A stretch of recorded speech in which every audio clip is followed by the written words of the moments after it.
remote. I'm Jeff Custer.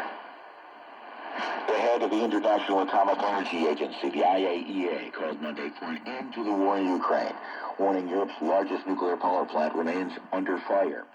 Speaking to delegates at the UN agency's annual conference in Austria, Rafael Grossi said this war must stop as he detailed the difficulties currently facing the world and the IAEA's most personal commitment to mitigate against those challenges. Grossi said preventing a nuclear accident at the Zaporizhzhia nuclear power plant in eastern Ukraine needs to be a top priority. He said he's ready to restart talks with both Ukraine and Russia on establishing a security zone around the plant. Last week, I had an opportunity to start consultations with Ukraine and with the Russian Federation on the urgent establishment of a nuclear safety and security protection zone around the Zaporizhzhia nuclear power plant. This is possible. This must be done, and I am ready to continue these consultations in both countries this week so that we can protect this plant. Grossi said everything that can be done must be done to prevent a nuclear accident at the Zaporizhzhia plant. He told the conference if something does happen, there will not be a natural catastrophe to blame for it. He said we'll just have our own inaction because we knew what needed to be done. Secretary of State Antony Blinken said Monday the U.S. is committing another $457.5 million in law enforcement and civil security assistance to Ukraine. The top U.S. diplomat said Washington expects the aid, along with $187 million sent to Kyiv earlier, will continue to help Ukraine fend off Russia's 7-month invasion and sends money directly to the National Police of Ukraine. This is VOA News.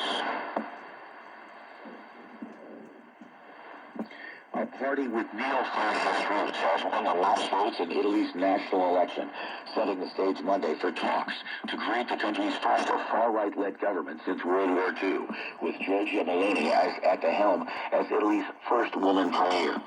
Italy's leaders of the far right immediately shifted Europe's geopolitics, placing the Eurosceptic far-right Brothers of Italy in position to lead a founding member of the European Union and its third largest economy. The shift in Italy follows a similar right-wing victory in Sweden and recent gains by the far right in France and Spain. Right-wing leaders across Europe immediately hailed the 45-year-old Meloni's victory as sending an historic nationalist message to the European Union, while Italy's left warned of dark days ahead and vowed to keep Italy in the heart of Europe. Near final results Monday showed the center-right coalition netting 44% of the parliamentary vote, with Meloni's Brothers of Italy snatching 26% in its biggest win in a decade-long meteoric rise. South African protesters, angry over water shortages Monday, shut down part of the country's longest highway with rock barricades and burning tires. Vicky Stark reports for VOA from Cape Town, South Africa. Police describe the situation in Prinsenberg in the Free State province as volatile. The rural town is a popular refueling and resting place for motorists and truckers traveling on the N1 highway, which stretches from Cape Town in the south to the Bridge border post with Zimbabwe in the north. Warrant Officer Lorraine Earl says the Balcom Public Order Policing Unit is on the ground monitoring the situation. She says they've spoken to some of the protesters and asked about their demands. They started this morning to protest. Because of the water situation in town, it's now for the past few weeks that they don't have water. Members are on the scene. They are monitoring the situation, and nobody was arrested as yet. She says they have had water problems in Prinsenberg on and off for the past 7 weeks, with no water for the past 3 weeks. Vicky Stark for VOA News, Cape Town, South Africa.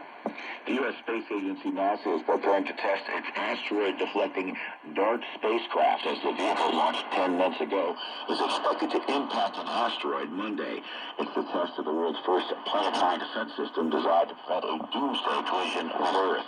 The cube-shaped impactor spacecraft is roughly the size of a vending machine, and NASA says it is on course to fly into an asteroid called Dimorphos, which is about as large as a football stadium. Repeating our top news story, the head of the International Atomic Energy Agency called Monday for an end to the war in Ukraine. Reporting via remote, I'm Jeff Custer. This is VOA News.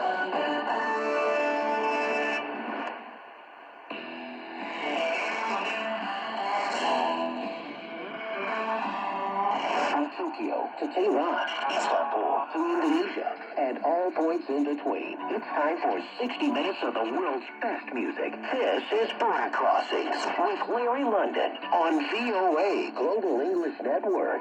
Hello, and thank you for tuning into Border Crossings. I'm Mimi Herrick, and I'm filling in for Larry London today, and I am so excited to get into this show on Monday, September 26th. So first up, we have a request from Proteus Kwamimana from Rwanda, who requests Carly Rae Jepsen's Call Me Maybe, a personal favorite of mine. So let's jump right in with Carly Jepsen's Call Me Maybe. I threw a in the mouth, promise me I'll never tell. Talk to you as a friend, and now you're in my way. I trade my soul for a wish, and even down for a kiss. I wasn't looking for it, but now you're in my way. Your stare was holding, rhythm seemed, skin was showing. Hot night, wind was blowing. Where you think you're going, baby? Hey, I just met you. It's crazy, but here's my number. Don't call me maybe. I can look back at you, baby, but here's my number. Don't call me maybe. Hey, I just met you.